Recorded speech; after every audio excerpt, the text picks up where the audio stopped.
ওই তো মাছ লাগে, কত কিছু লাগবে আরে বাপ। খুলনা শহরের গুষ্টি মারি।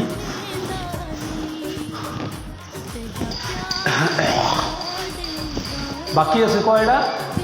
ওই রুম শেষ, ওই রুম শেষ, এই রুম শেষ। কি পাল্লা মারা তাই? হয় এইটাও শেষ, ওই দুইটা বাকি আছে। এই দুইটা বাকি এলে ফ্রেম কাটার পর 3-4টার মধ্যে কমপ্লিট। সেরকম কথা গেলে আমার কাম হবে না।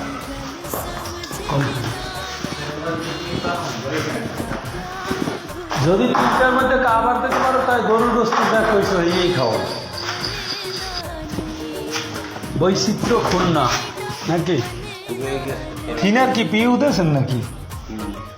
এলে হ্যাঁ, উনি সাথে করবে আবার গরুর গোস্ত দেওয়ালা হলা।